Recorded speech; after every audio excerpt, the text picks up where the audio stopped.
Neon lights are fading low tonight. My lonely shadow dancing on the wall. A glass of whiskey, one more silent fight. Since you walked away and left it all. Oh, baby, these midnight blues keep whispering your name. My heart's still burning slow.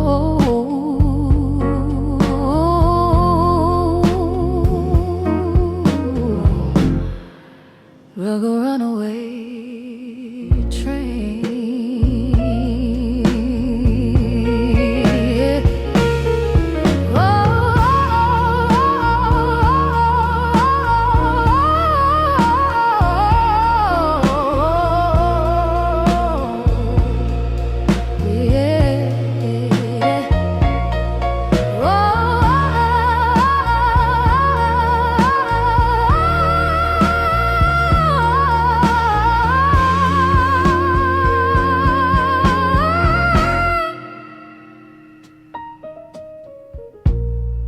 The piano cries in every broken note. A smoky song drifting through the room.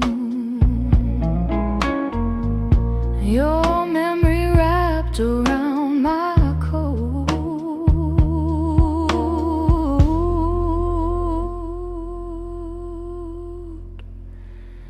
Like a cold December gloom. Oh, baby, these midnight blues still calling out for you. Yeah, every lonely melody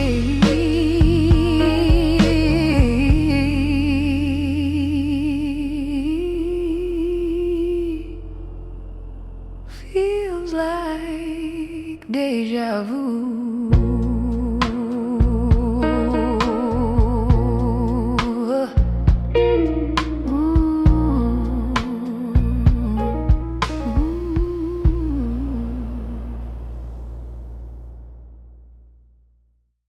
There ain't no use to sit and wonder why, babe, if you don't know by now. Ain't no use to sit and wonder why. It'll never do somehow. Oh, when your rooster crows out the break of dawn, look out your window and oh, I'll be gone. Oh, and you're the reason I'm traveling on. Don't think twice, it's alright. Ain't no use in turning on your light, babe. The light I never knowed. Oh, now it ain't no use in turning on your light. I'm on the dark side of the road. Oh, now I'm thinking and wondering, walking down the road. Oh, I once loved a man, a child, I am told. Oh, I gave him my heart, but he wanted my soul. Now don't think twice, it's alright. Ain't no use in calling out my name, boy, like you never done before. Oh, now it ain't no use in calling out my name now. I can't hear anymore. Oh, I wish there was something you might do a thing, oh, to try and make me change my mind and stay. Oh, but we never did too much talking anyway. Now don't think twice, it's alright.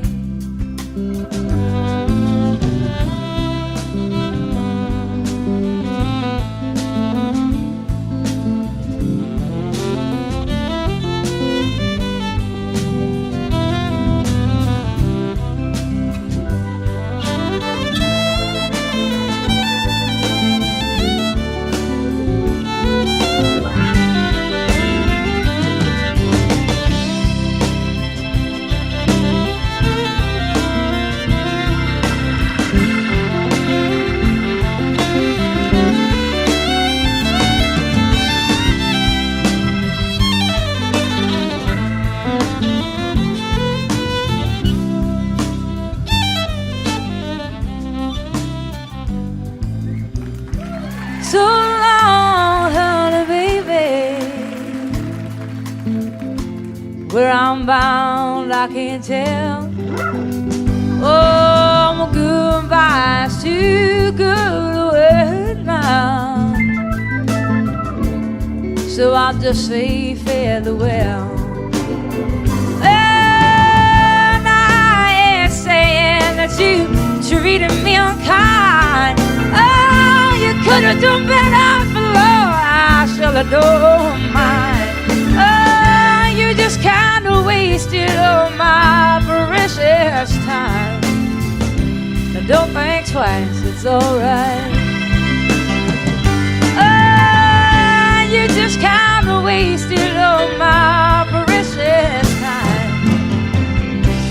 Don't think twice, it's alright.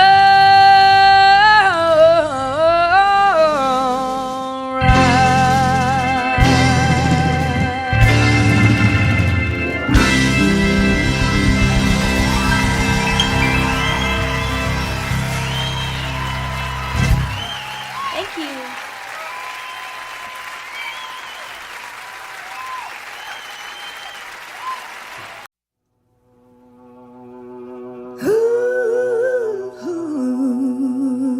Yeah.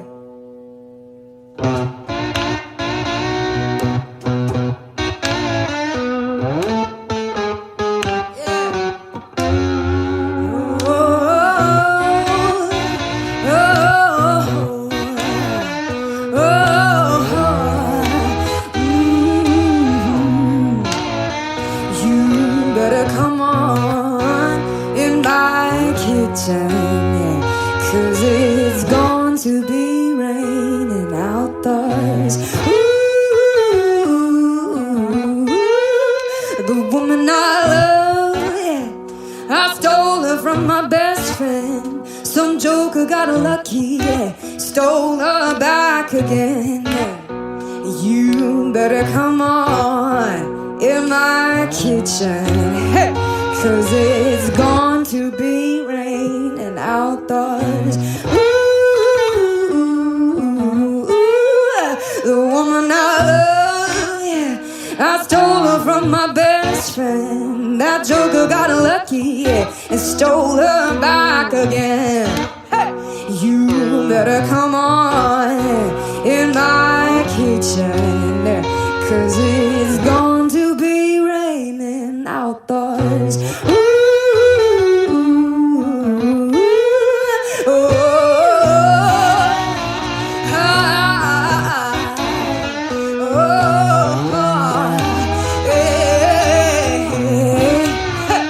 you better come on in my kitchen, 'cause it's going to be raining outdoors.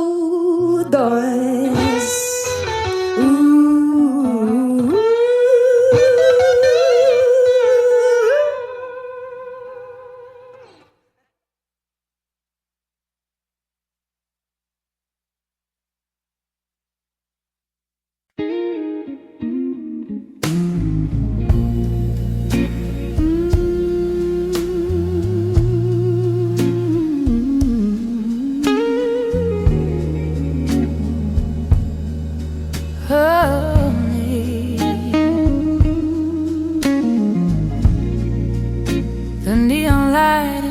and slow tonight.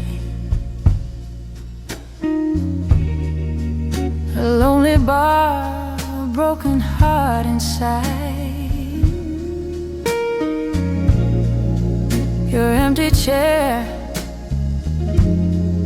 still waits for you, but I know you're gone for good. It's true. The bartender pours another round.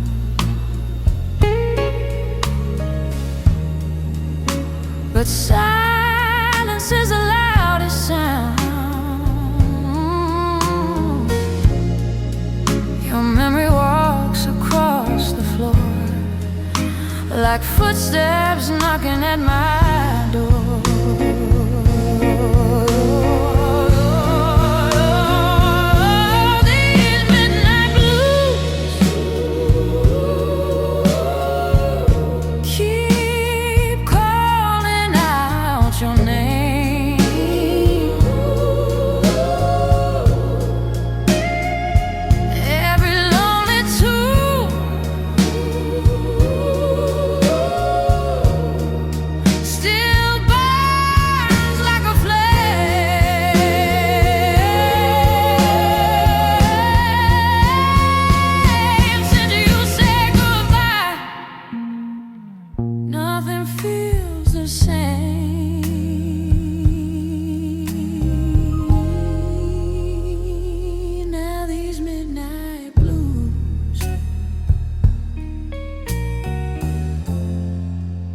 Are the only love that remains.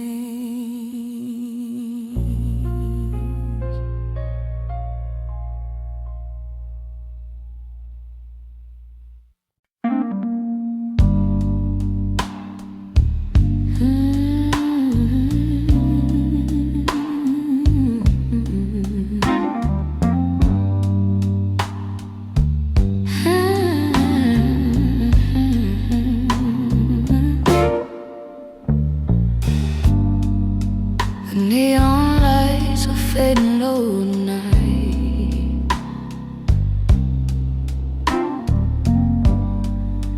A lonely shadow dancing on the wall.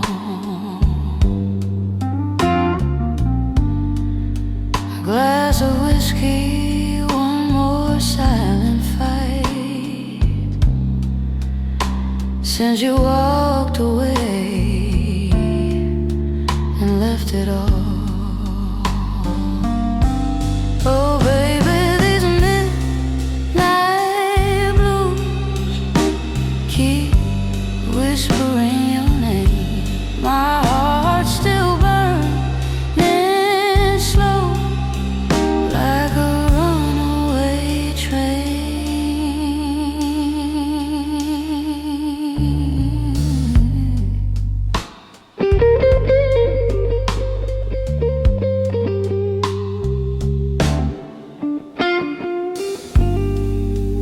piano cries in every broken note.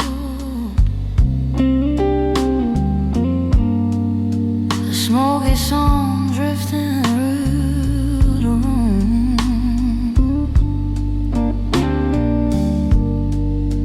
Your memory wrapped around my cold like a cold December gloom.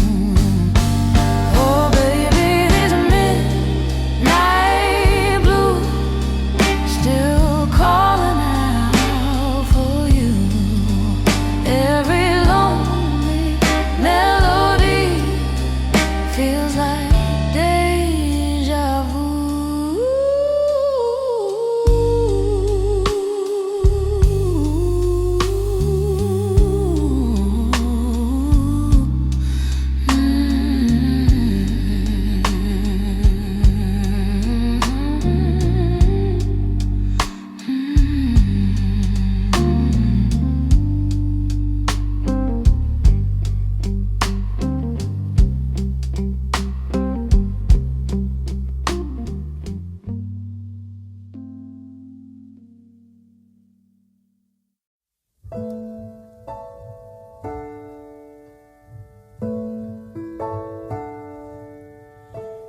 I got you on the back foot?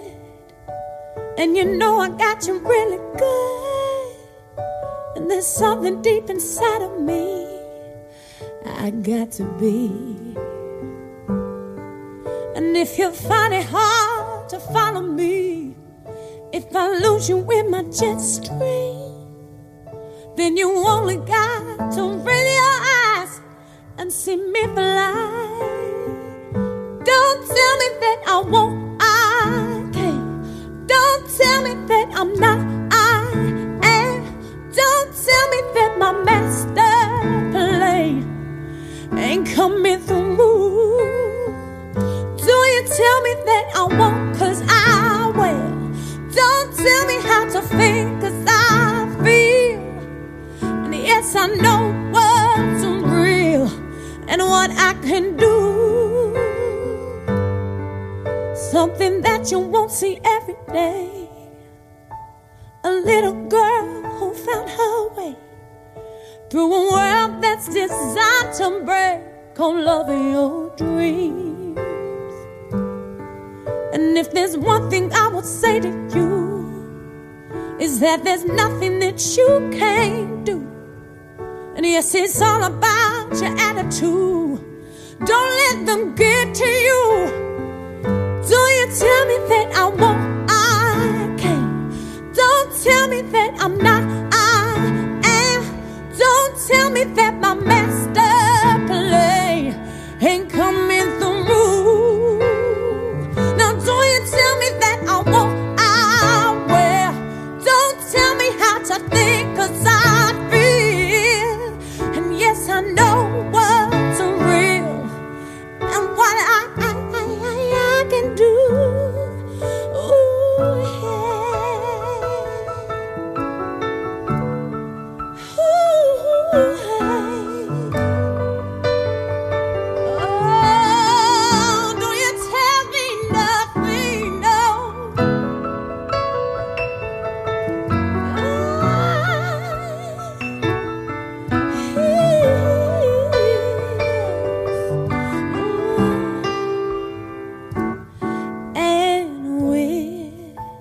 Singing in our own voice, we can make that choice to be free. Yes, we're singing in our own voice. We can make that choice to be free now, to be free now. Don't tell me that I won't, 'cause I can't. That I'm not, 'cause I am. That my master plan ain't coming on through. It's coming on through. Don't you tell me that I won't, 'cause I will. Do you tell me, 'cause I know what's real and what I can do. What I can do. I say, you sing, all right now. L-U-V. I love it. I'm loving, yes I do. And there's nothing you can do here. Music. Ooh, L-U-V. I love it. I love it, I do. Yeah. So don't you tell me nothing. Ooh, ooh, okay.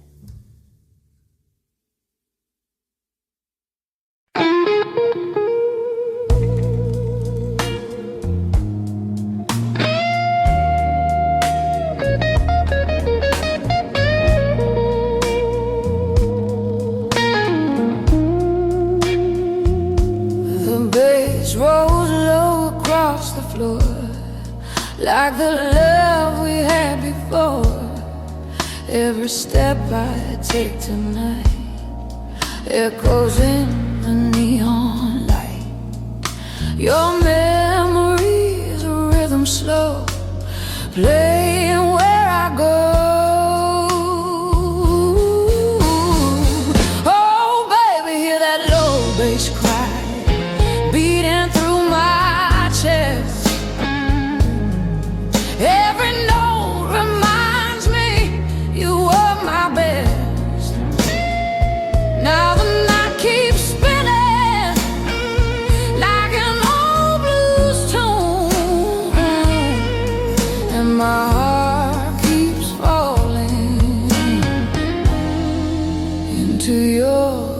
bassy moon.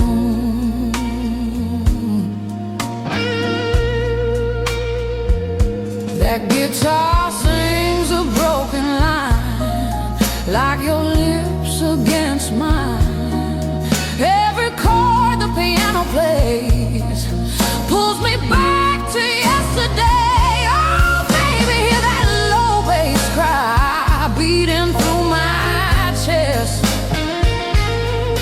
Every note reminds me you were my best. Now the night keeps spinning like an old blues tune, and my heart keeps falling into your bassy moon. Love like ours don't fade away, it just turns into the blues. And every bar I sing tonight still belongs to you. So let that bass keep rolling slow through the midnight air,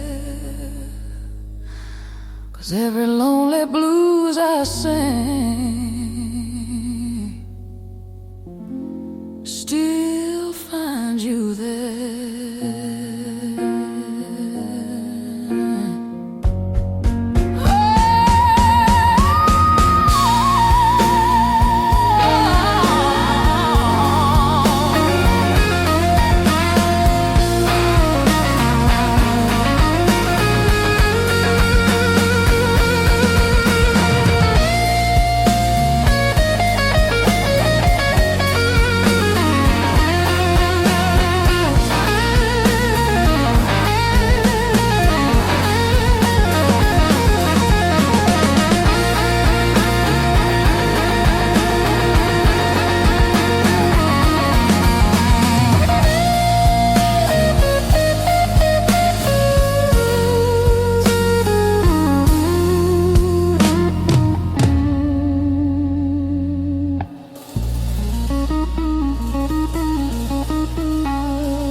Had dinner with him last The night. Graham. Oh, were you? Basher. Oh, Basher. He's fantastic. What a fine man. A fine musician.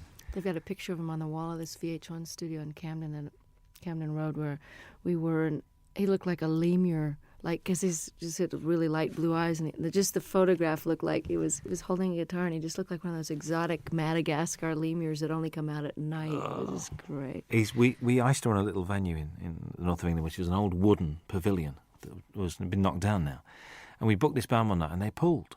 So the agent said, "Well, I've got this other band called Brinsley Swartz. Do you want them to come?" Yeah. So we said, "Okay." So they turned up, and it was just brilliant. They went down a storm, and it was a really, really good gig. It was just amazing. Very, very good. Are we rolling? He's Okay. one of a kind, Oh, really. One of those people that you're just so glad he's around. Paul Carrick as well. Oh, great guy. Well, Bonnie. We're still here with our same jobs. I knew you were going to It's say a miracle, isn't it? that. A live album. And about time too. Tell me about it. Yeah. Not from lack of wanting. Really? So why now? A couple of reasons. I've been being besieged by people over the years that say, your live shows really capture you, and if only you could get one out, you'd really come across.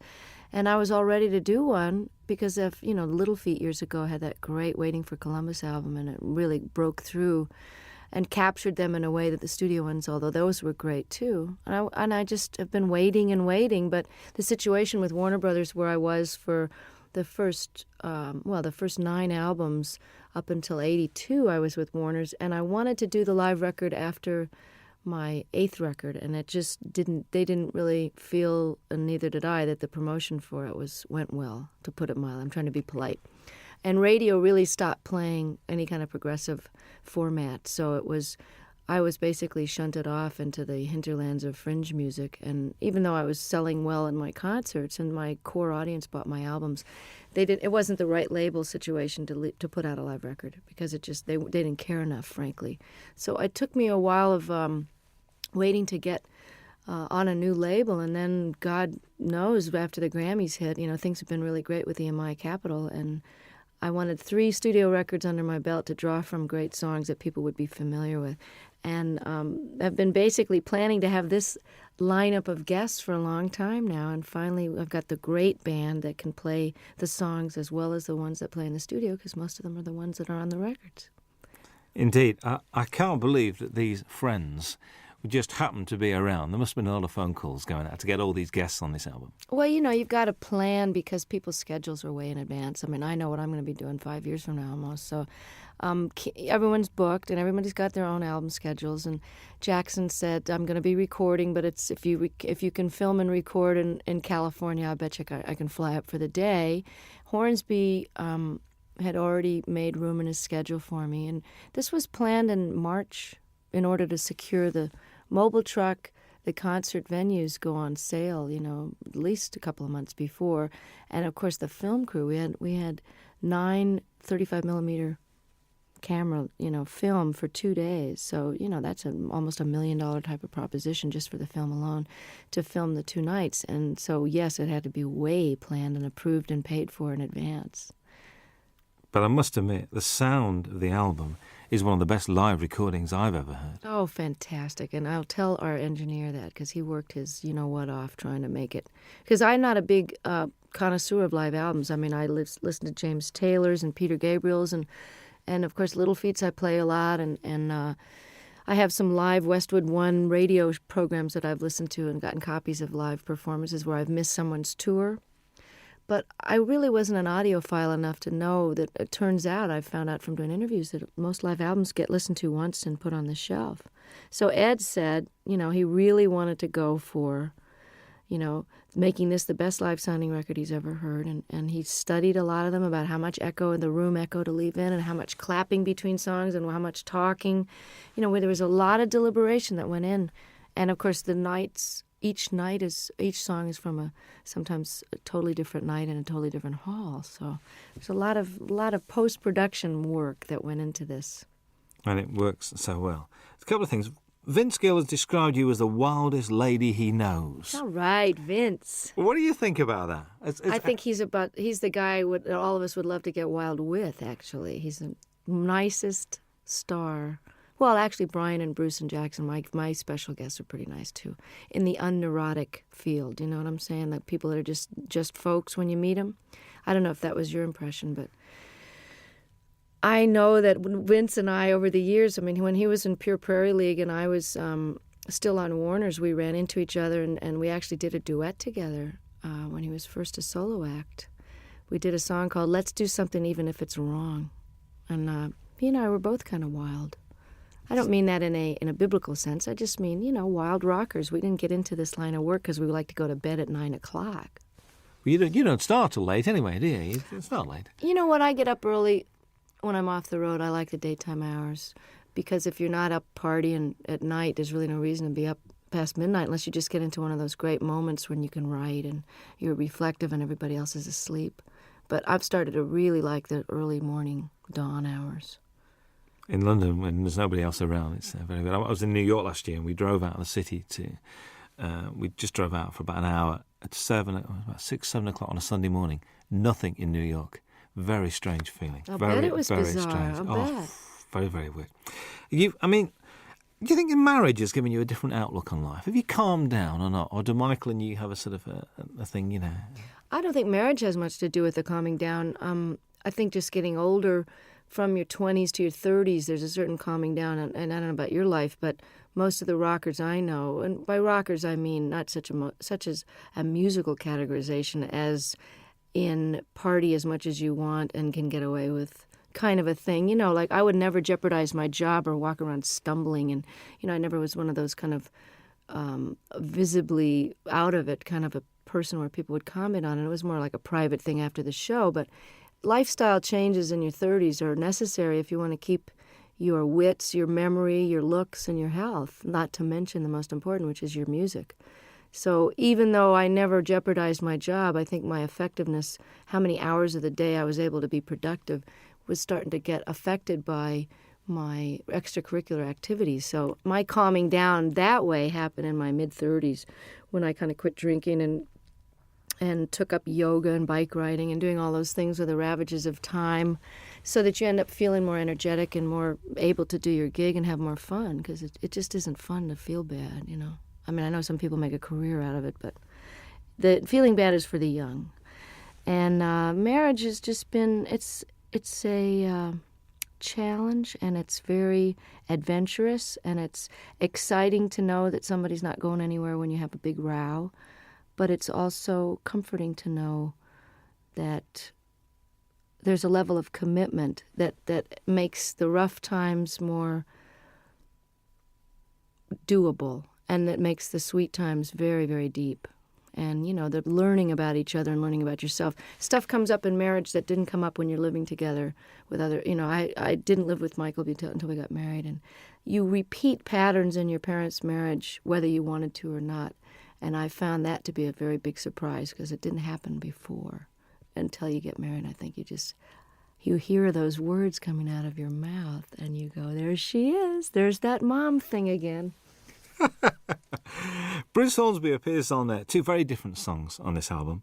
Very much Thing Called Love and I Can't Make You Love Me. He's not only a great musician, but a really nice guy. And these 2 songs not only show the diversity of your talents, but also his as well. Was that why you asked him to play on those 2 songs? It was one of those things where on the tour we did together last year, we did a 4-month double bill of the Outdoor Sheds when my new album was out. And it's quite obvious that I just think the world of him. And he made such a difference on I Can't Make You Love Me. And then he invited me to play on and sing on his last record before this current one. Then we did the tour together, and as an encore, he came out and played the accordion, and he's a great practical joker, so it was a way to keep him off the monitor man's back, where he would probably have given me nothing but hi-hat and the monitors and messed with my sound on stage. So I kept him out of trouble by having him on stage, and, he's my favorite singer and writer, I think. It's just, Prine and Jackson Browne and him, that's it, and Paul Brady. I Can't Make You Love Me, I can't even imagine recording live without him on it. So he was very gracious, and I just got to participate in his PBS special and got to play with Pat Metheny, the 3 of us on stage alone, singing The Tide Will Rise. And it was just absolutely a highlight of, my respect for those men is just unbounded. And his musicianship is far surpassing anybody in the pop world that I know. You know, he's really as nice a person as he is a genius, too. Whenever I bump into him, it's like, and it's like he sits down and he talks and he takes time. Mm-hmm. It's never, so I've got to rush now. He's just one of those guys. And I thought his current album is very, very good. I do too. And, he's really a jewel, and such a normal guy, just like Don was. And it's interesting because I've gotten to know Brian the last few days more because we've been hanging out at the Top of the Pops. And he also is totally without any kind of ego attitude. And, he's not neurotic and paranoid or any of those stuck-up things that people get when they get to be a big shot. And I'm so lucky to have these guys as models because they've been famous longer than me. Hornsby came out of the box with big hits, and he's just nonplussed, totally regular guy. That's why you get on so well, because you're the same. You've got the same attitude, and that's why, and it shows. I reckon this record's great to listen to when driving. I mean, I've been driving around listening to this. I think it's brilliant. God, I'm so glad. It's so new that I haven't had reviews yet. So this is it. Give it to a friend. So go and drive around, listen to it, and it's great. A song on it, Shake a Little. New song to you. New song by the guy Michael Ruff, who wrote "Cry on My Shoulder" on Nick of Time, and. I listen to so many tapes of things where people have a cover letter that says, "This is so perfect for you. We've had you in mind," and then it's just dreck. So I appreciate the thought, but, I don't know whether to throw a bucket of water on them the next time I see them or just never answer their phone call. And then there's these jewels like Michael Ruff, who's a brilliant artist on his own and has never gotten the attention he deserves. And I think he's actually got quite a good career in Sweden going on for some reason. But he had 2 great records on Warner Brothers years ago, and the women are all mad for him because he's absolutely gorgeous. But what an unbelievable tune. I'm glad you mentioned it because I love it. I think it made a good single, actually. I was listening to it. I think so, too. A good single. Matters of the Heart is haunting. I mean, that's one where I think you mentioned this capturing the audience. You could hear a pin drop in that auditorium. They're all there as one, I think. I mean, and hadn't heard the song before, too. So that was really which is great. like, oh. Yeah. And, did you feel that was a special performance that night with them? Exactly. That was why we picked that night's performance. I mean, all the great part about recording 6 nights is that we really got the best performance of each one. It was hard to choose sometimes, but there was always one that had that pathos and a unity of, whether it was a spontaneity or just not thinking about it. Everybody forgot about the tape, and the audience, for whatever, it's almost like a great meal or making love. There's just that one evening where you're doing the same thing with your lover that you've always done, but it's just fitting and feeling perfect. And that this track has got a soulfulness to it, kind of a Ray Charles thing that, Michael McDonald is an incredible writer and singer. So the fact that to wrap myself around one of his songs like this is, you're as good as your material. And like I Can't Make You Love Me, this is one of those classic songs. I think what's nice about this record as well is it's not Bonnie Raitt's greatest hits live, which I'm so pleased about. It's a real, it's almost it's a comment and it's a reflection. Was that purposeful, the way you selected the songs? Yeah, and I'm glad to hear you say that. This is terrific that it's coming across, even in its shortened 1-disc version of the 2-hour concert. I mean, we were actually surprised, Don and I, when we had to narrow this down, that this played as well, and we almost like this order better than the ones with the extra 4 songs on it. I had no intention of doing a greatest hits because why would somebody want to buy it? Well, I suppose they would want to have all those so-called hits on one record, but why not try letting the songs go out the way they've evolved over the last few years? I mean, Love Me Like a Man, I recorded in 72, and the guitar solo is never going to be the same twice. And certainly Have a Heart and Love Letter and different songs from Nick of Time, all of these songs have taken on their own character depending on the tour that we play them. Each tour, everything gets a little shifted by the band members, because just to keep it interesting, but also they just grow. Tempos are changed, Have a Heart has a kind of a South African guitar part on it, and that's partly because I've got one of the greatest guitarists as a foil now, George Marinelli, who used to play with Bruce Hornsby. So I wanted to add something different to the older songs and give people, we got 6 new songs, so it's a little bit of everything. I think so. Charles and Ruth, I'm pleased they're on there. I get the impression the way you were together, there's a real mutual respect amongst the 3 of you guys. Oh, total. And, I mean, of all the people that are on a stage at once, everybody has admiration so deep that, I hope it comes through, and I'm glad to hear you say that it can be felt, because Ruth Brown single-handedly was such an influence on Etta James and Aretha Franklin and all the people that I grew up listening to when I was old enough to read about their influences. They were the ones that mentioned Ruth, because I, of course, was only 1 year old when her first record came out. But she's built Atlantic Records with her singles in the late 40s and 50s, as did Charles Brown, who's no relation, by the way. They're just from a totally different part of the country. But he also was seminal in starting the whole West Coast blues sound, the transition between the post-war jazz era, and he took his Texas very funky roots. He also was classically trained, and he melded them into the style of jazz with the Art Tatum flavor and the beautiful classical music, to where Nat King Cole became famous based on the music that Charles Brown was doing. And, of course, Ray Charles is a direct descendant, although he doesn't credit Charles, and has never turned around and really helped him, nor have Chuck Berry and some of the other people that really grew up idolizing him. And I always felt it was strange that the great rhythm and blues artists and the white artists of today, who owe such an incredible debt to these pioneers, would not only not put them on the show, or at least throw some money towards the organization out of which they can get some health insurance, since they didn't get any royalties. Because this is the biggest criminal revelation I found out in the last 6 years, is that nobody before 1970 did get royalty participation.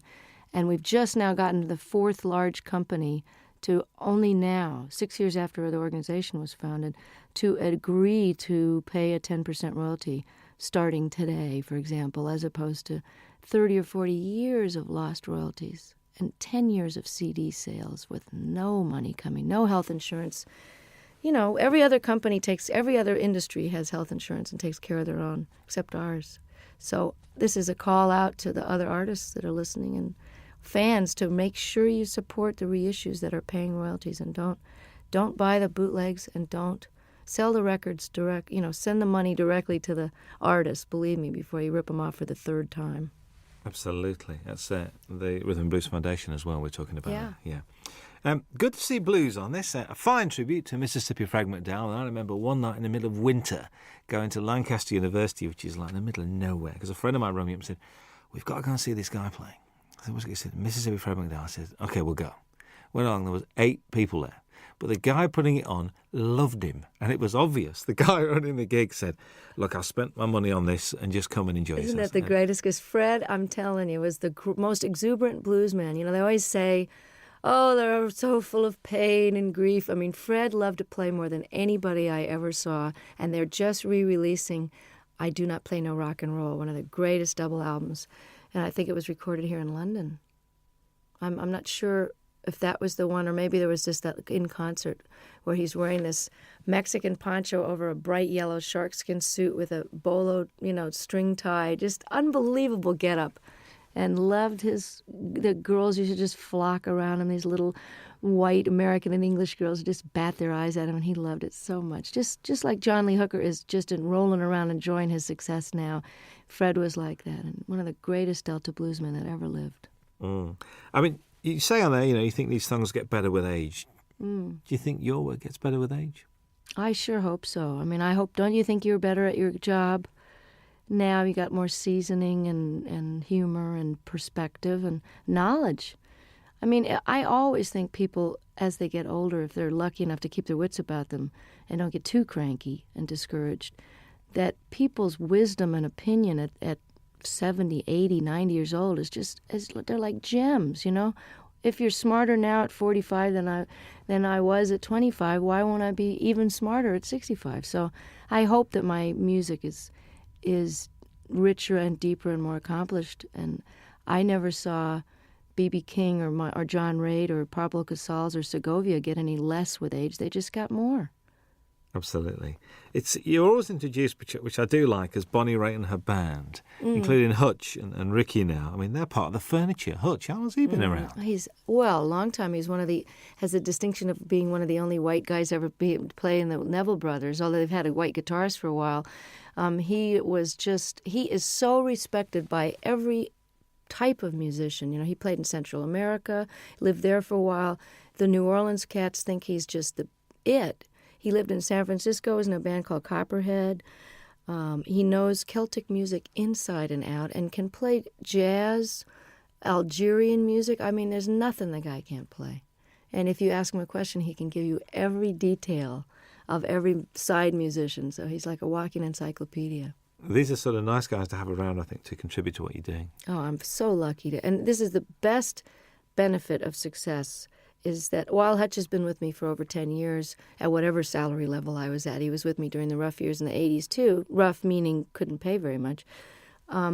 Ricky, who has been a successful producer living in Australia, doing film scores and, just co-produced the Boz Scaggs album. And, for those of you, Ricky Fattar from South Africa, he was in a young band called The Flame that was quite famous and was in the Beach Boys for a while. I'm able to afford musicians of the level that I've got now, and that is probably that and raising really great amounts of attention and money for political causes that really need the bucks. Those are the two most incredible aspects of my success that have made the biggest difference, that and good catering, backstage, to actually eat food that hasn't been sitting there for 4 hours. But to be able to play with Ricky and Hutch and have them leave home and come and play with me is just, it's like a dream come true to every night have these guys. And that's why this record was done now. That's why I say in the liner notes, this was the time and you are the reason. Absolutely. Jackson Browne had to be here, really. I mean, there aren't many stages that you and him haven't shared over the years. Mostly benefits as well, actually. But, to do Opening Farewell is just a bit special, I think. And, we didn't know what we were going to do. I was going to cut this wonderful reggae tune that he did on his last record called I Hear Your Heart Beating Everywhere. I love that song. And I thought we could have a duet, kind of a, We Be 40 kind of a thing. I don't know. And we tried it in my key, and it just didn't sound as good as his. So I said, well, maybe we should send the band off to the wings and just sit here and play Opening Farewell. And it was just done. He came and never had a chance to rehearse it. He never had sung it in that key, never sung a harmony part. And all of a sudden, we're filming and recording it for the history, and he was really a champ. I can barely look at him because I love him so much, and he's so gorgeous and never changes. But yeah, I said that he had to be on the live record because he knows too much about me, and I'm afraid he's going to talk. He knows where the body's buried. Well, I know where his skeletons are buried too. There's an argument that drink and drugs have added to some of the finest music and literature, and also that all the great artists have got to be a shade crazy. I mean, eccentric, crazy, call it what you will. What do you think about that? Totally agree. It's true that some of the greatest works of literature that are currently recognized and studied by even the religious right as great works of art. Hemingway, all the great works of the 20th century, certainly that whole revolution in the 20s, people were faced. I don't know what the expression is over here, but pissed or whatever. There are a lot of that whining and writing about your mother and tortured. A lot of that stuff, when you know about addiction, you know where that mentality is coming from. Well, that's what makes great artists torture. And artists torture themselves. And the myth is that you can't be, quote, funky or as deep or as soulful or as funny if you're not sort of loaded or hungover, is blown by the fact that John Hyatt and Stevie Ray Vaughan and some of the greatest artists of our time are still kicking, sober. So, and I'm here to tell you from that song that's on this record, and I don't know if it made this cut. Did Feeling of Falling get? I think that's the one we did leave on. Because I want to let people know that just because you're straight doesn't mean you're not totally miserable and twisted sometimes. And it's out of that angst and misery and longing, which is just part of being alive, which you feel more acutely when you're not anesthetized, that some of the most powerful stuff has come out of my guitar, because it's excruciating to be awake. So it's just a different kind of art. If anybody thinks I'm not miserable, look again, and sometimes it's a lot easier to just toss a few back and forget about it, It's trying to be awake all the time that'll get you some good blues tunes. Most definitely. The old tortured theory goes out the window there. And there's this song with Bryan Adams. What's the story behind this? Did you call him or did he call you? Or if someone was to say to me, okay, you got a new album coming up, and, you've been on the road with Longing in Their Hearts, and you have this ballad here, and you found this Michael Ruff song, but you know what I'm really missing as a rocker? I just wish somebody that I really love would call me up. And, it was like the universe answered my prayer, and I get this phone call from Brian, who I haven't heard from for a few years, and he says, I wrote you this song with this woman, Gretchen Peters, and I hope you like it. It's on the way. I listened to it. It's like tailor-made, great lyrics, a tried and true topic, but set in a very clever way. You need a rock, not a Rolling Stone. Simple, straight-ahead rocker. And then on top of it, his album was postponed, so as we got closer to the live recording, I went, oh, it would be really great, as if he could sing this with me. And he did. He said, I'm coming. I just can't believe it. It's like for all the blues people that I helped and all the obscure songwriters I've done songs and talked about over the years, to have somebody like him who is really huge over here in Europe where I can't get arrested really. And, for him, he'll be doing for me what I'm doing for Ruth and Charles. So without any compromise and just pure admiration and love and just love the guy's work so much. And I love him. And here I am getting to have this handed to me like Eric and Elton saying, hey, you want to be more known in Europe? We love you. Come on to the Wembley show. That's the payback, is that it all goes around in a big circle, and then I get more well-known, and I can bring Charles Brown over to Europe. So that's the way it works, Oh, that'd be very pleasant, actually. Very nice indeed. There's 3 songs that run together. There's Longing in Their Hearts, Love Sneaking Up on You, and Talking Heads, a storming version of that. All right. Were they the same night? Because they just run together. I think they are the same night, actually. But they were pretty slamming all. Sometimes we do Come to Me in the Middle, which we didn't have room for on the record. But again, you can get it on import probably. I always thought of doing Burning Down the House since I first got the idea. I've always wanted to cut the song, but I had no idea whether we would do it on this record or whatever. I didn't know if it would make the record. It was just one of those sound check into the last encore of the night. And, by the time you're at the encore point, your fans are so nuts. You can basically play Rachmaninoff's symphonies and get away with it with a reggae beat. But I love Talking Heads. I love this song. Always heard it with slide guitar. And it's very similar in the clavinet part to Love Sneaking Up on You. So I had them as a segue, like half of Burning Down the House into Love Sneaking Up on You. And about 3 gigs into the tour, all the reviews were mentioning, and the audience was jumping up and standing. They were mentioning Burning Down the House. So Don suggested, he said, hey, why don't you just finish the song and flip the order and stick it on there and we'll put it on the record. And I said, no, nobody's going to go for that. And hey, I like it. Listen, it works really, really well.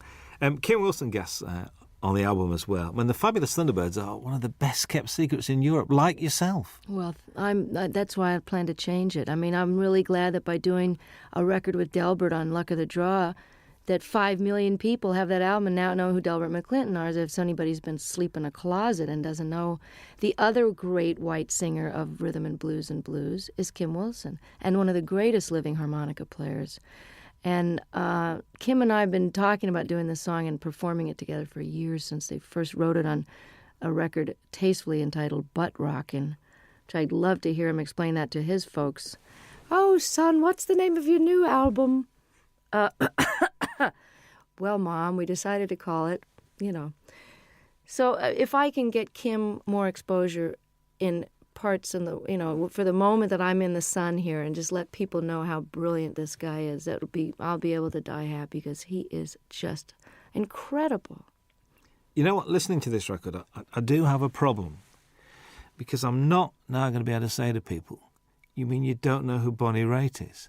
This is causing me a bit of disturbance here, because it looks like the single's going to work, and if the album works, you've knackered a lot of the things that you know who Bonnie Raitt is, and they go, who's that lady who sang that song? See, I'm enjoying coming over here and still being a cult artist, and that, now I'm getting all letters from the people in the States going, you were mine for 20 years, and now I really resent the fact that everybody knows who you are, and they're playing you in the supermarkets. But I wrote the guy back, I said, hey, 20 years in small theaters, can't you cut me some slack? I get to have Ricky Fataar in the band and Hutch. Let me have a moment in the sun here, and while these rhythm and blues artists are still around, and while Kim deserves to be heard, let me show the rest of America about these guys. And I feel the same way about Europe, but if I'm a cult artist over here for a while longer, it would just be very nostalgic for me. I think so. It was a joy last time to walk into the Palace Theatre in Manchester and see it sold out. Wasn't that exciting? Joy. I'm inching my way to notoriety over here.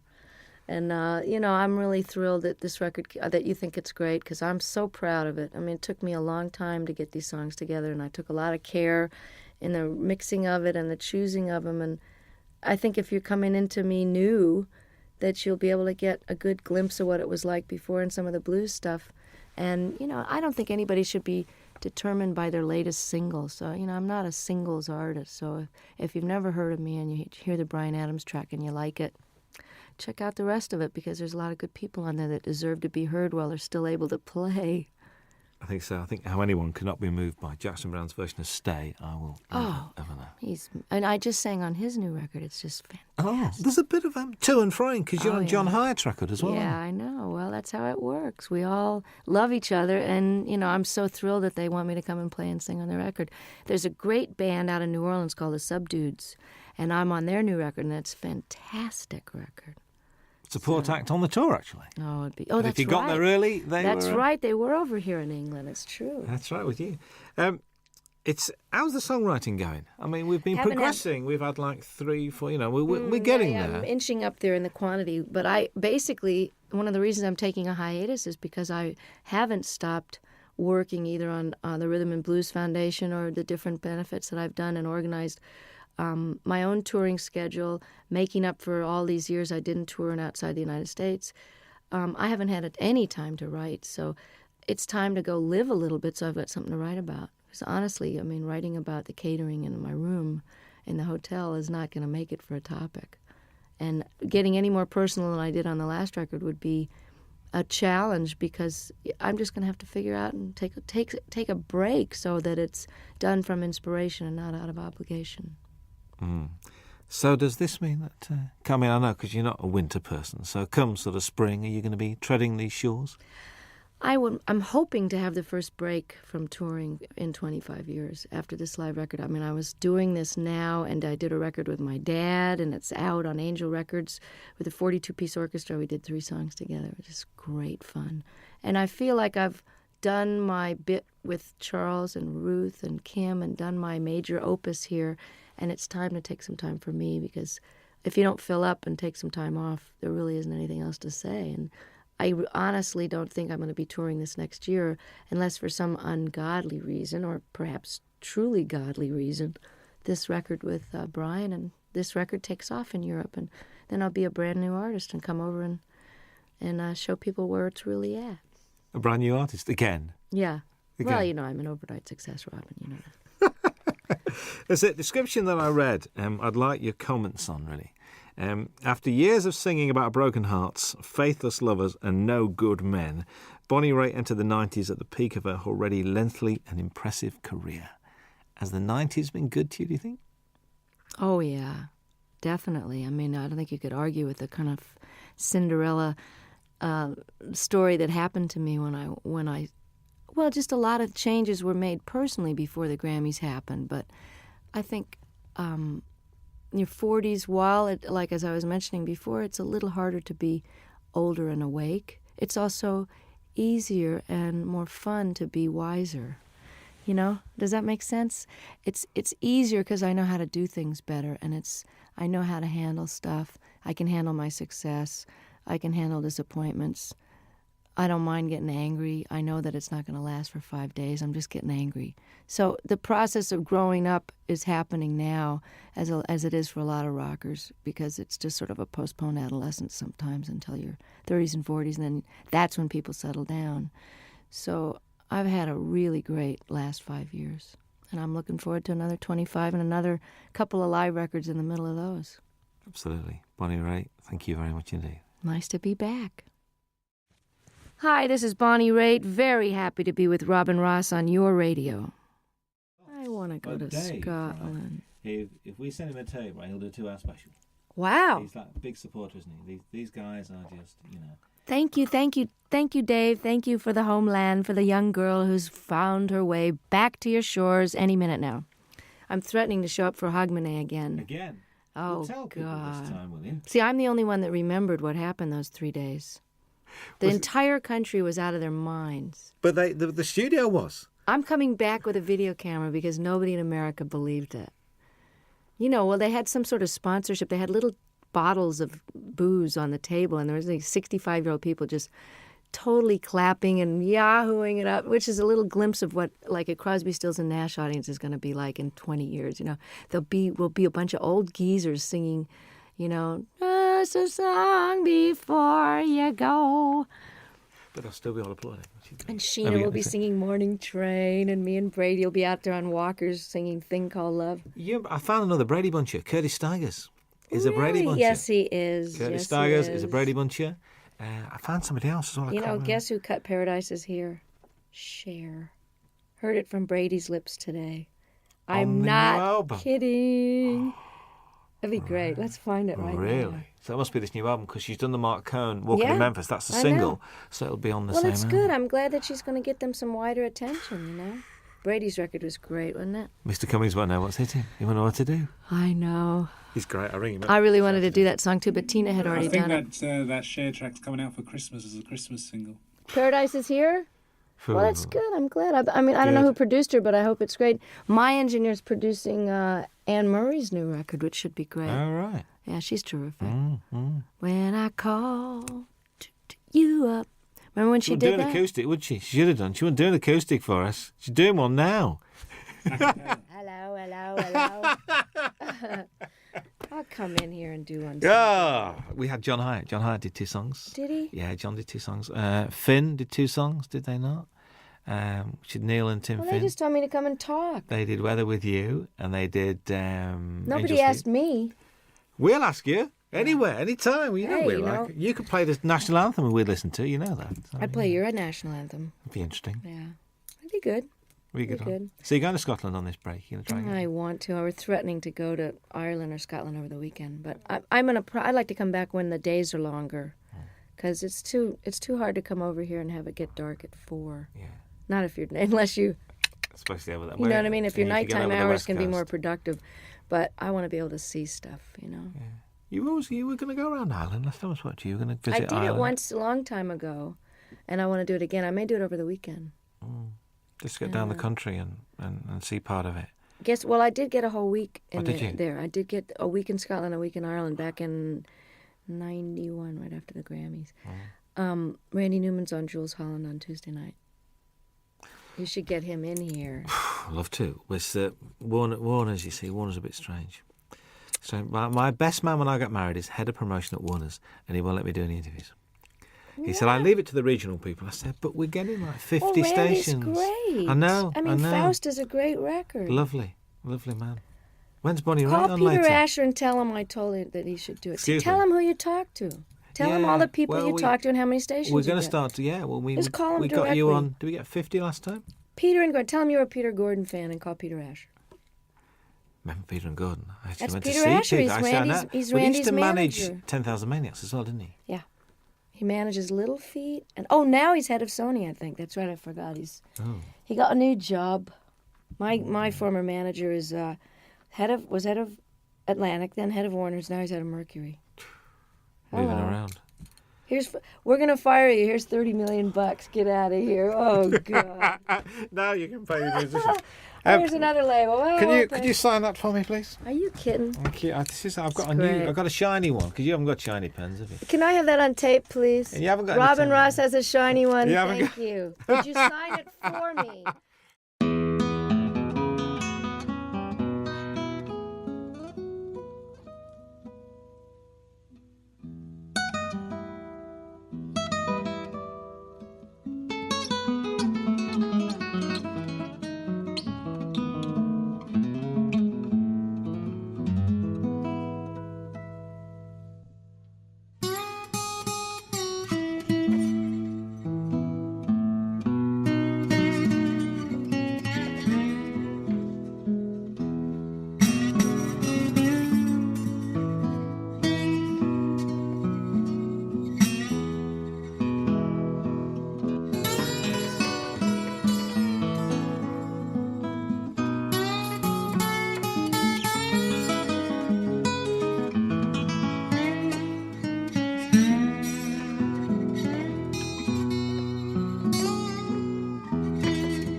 las olas del mar siento tu voz,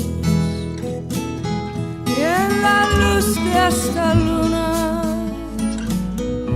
es tu piel que me roza, y esta brisa azul trae tu corazón más cerca de mí.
And the wings of this breeze are soon will sing me to you.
Su cara